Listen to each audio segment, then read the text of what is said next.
If you like knives, you've probably been cut once or twice. And if you're like me, you look back on those scars with a mixture of fondness and regret, while you look back at those knives with a mixture of admiration and trepidation. Today I want to talk about 3 knives that bit me.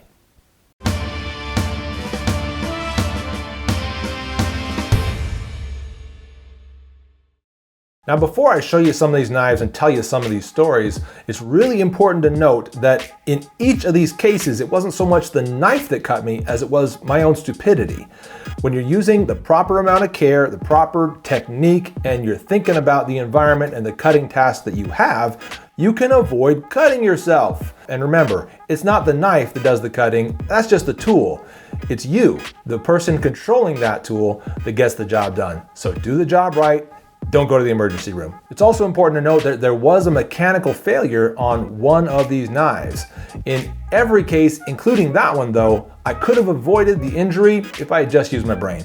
That said, let's get into some knives and some scar stories. The first scar is here on the back of my left thumb, and the way I got that was with this knife right here, the Buck Rush 290. The time came that my son's birthday party was happening. So we had a whole bunch of people over, he got a bunch of presents, I was helping him open some of those presents, cutting zip ties, opening packages, etc. And that is when the accident happened. So basically, I don't remember what the toy was, but it was a box somewhere around this size and kind of thick and had some zip ties and stuff like that going on that I had to sort of cut through. Now, I easily could have gone and got some wire cutters or scissors or something that would have cut those zip ties much more easily and quickly and efficiently, but I had my pocket knife. I wanted to use my pocket knife, and so I did. Basically, what happened was I was holding the package on this end. There was a zip tie down on this end that I needed to cut. I made sure that all the kids who wanted to play with this toy were far back, so there was a good blood circle and there was no chance of me injuring anybody else. But I didn't realize that my thumb was actually somewhat in the path of cutting. So as I pressed the knife to get through that little zip tie, and I thought I was going a little more out this way, turned out I was digging a little more straight through. When that zip tie gave way, the knife came straight through here and sliced the back of my thumb. Immediately, blood, I had to pinch that down to try to stop it, washed it off, and pretty much had to go to the emergency room, missing the rest of the party. Kind of sucked. Again, I could have avoided that by being a little bit smarter, realizing that in that case, this knife was not the right tool for the job, and I would not have cut myself if I had used my head. But whatever the case, if I want to list knives that bit me, I have to mention the Buck Rush 290. So the next knife I want to talk about is the Kershaw Blur. Now, I don't actually have a Kershaw Blur anymore. I got rid of both of them. That's how much I don't trust that knife. And yes, this is the knife that had a mechanical failure. Now, I still could have avoided the injury I got by simply using my brain. However, the knife did fail in a way, and I'll talk to you about how that happened. To get into the story of how I got cut, I'm going to actually use this right here. This is the Spyderco Sage 1. I'm going to use this kind of as a placeholder as we discuss the incident. A friend of mine at work was showing me her Kershaw Blur and talking about a knife self-defense class that she took. And in the course of that, she was kind of describing how she was taught to hold and to use the knife that she bought. And after having thought about that and seen that at work, I went home and I had my Kershaw Blur and I was getting ready to put it away for the day. And as I was holding it, I was kind of like, well, now how would that work? And sort of just kind of doing sort of some of the mock strikes that she kind of demonstrated and so forth. And in the course of that, I thought, well, wait a minute. Is the lock on this knife even strong enough to support a strike like that if I'm holding this in a reverse position, or would that potentially close on my pinky? I was a little concerned about that, so without breaking my grip, I started to push on the spine of the knife and to see how strong it was. Again, this is where I should have been using my brain. If I wanted to test how strong the lock was on that knife, I should have broken my grip, held it like so, and then pressed to try to see if that lock would fail. Instead, with my grip in full force, I went ahead and pressed on the spine of the knife. The lock failed and the knife folded and gave me a nice little cut right there on my pinky. I ended up super gluing that cut, so I didn't actually have to go to the emergency room for this particular cut. But even so, I would still like to have not had to get that cut. I had to avoid doing a lot of things that I wanted to do otherwise in order to keep that cut from opening back up. I'd rather have not gotten that cut in the first place. Now, the third knife I want to talk about is this right here, the Benchmade 943. in all black. It's a really beautiful knife. It's a great everyday carry blade. Really, really like it. I wanted to check how solid the lock was on that. So holding the knife like so, I just kind of grabbed it like this, pinched it, and then pressed it side to side to see how tight that lock was. It felt pretty nice and tight. Next, I decided to feel how the up and down or front to back locking was. So without rotating the knife as I should have, I just continued to hold it pinched and started pressing it up and down. As you can imagine, it slipped from that pinch and went slicing straight into my palm right there.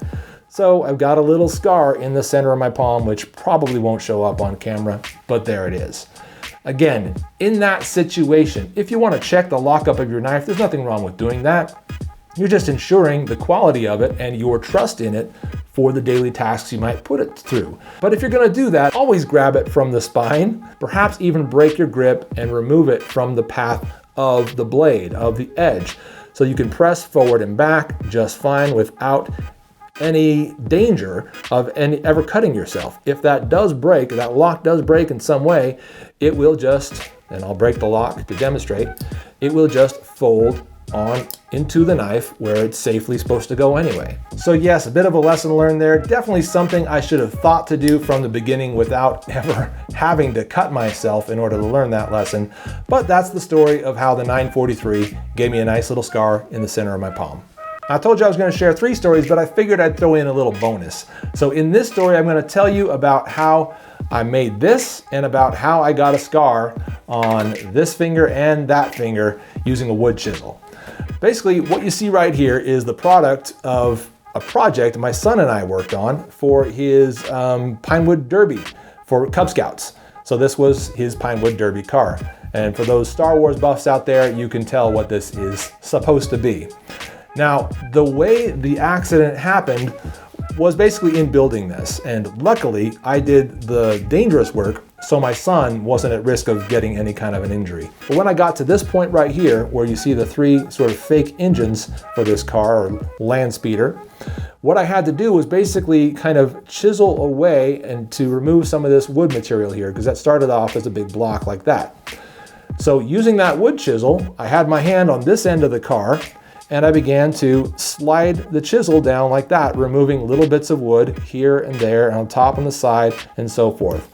Now, the way I was holding this, I happened to have my finger just right about here. So when that wood chisel pushed through, that wood chisel slipped, pushing some of that wood out of the way, and went straight into my index finger right here on the side. Now, the cut was pretty deep. Felt like it went to the bone. Blood was gushing immediately, closed it off. Gave it a nice tight band-aid. It was sore, but I got back to work because the car wasn't done yet. But with that in mind, and that little cut there that I had to favor, I went ahead and kind of held that finger out of the way while I went back to work, holding the car in the exact same position, now with this finger in that spot. Did some more scraping work with that wood chisel, and it wasn't maybe 10 seconds before it slipped again into my middle finger this time, giving me a nice big scar there. So obviously had to close that one off, get a nice tight band-aid around it, and figure out a way to finish the car without holding it in the way that I was doing it. So I still used the wood chisel, but I had to come at it from different angles, and I had to make sure that there was no fingers, none of this hand or anything else in the way that could get hit by that wood chisel if it slipped. Now these are really simple principles, right? If you're using a knife, you keep your hand out of the way of the knife. I know that really well. I think I do, or I thought I did, but in the case of using a wood chisel, I didn't think of it as a knife. It's not a knife, it's a chisel. No, it's a knife. It's sharp like a knife, it works like a knife. It doesn't look like any knife that I typically use, but it's a knife. After having my first experience with Dermabond on that finger and on that one, as well as giving it a couple of weeks to completely heal, you can't really even tell that there was ever a cut on those 2 fingers. Even so, I know it happened and I wish it didn't.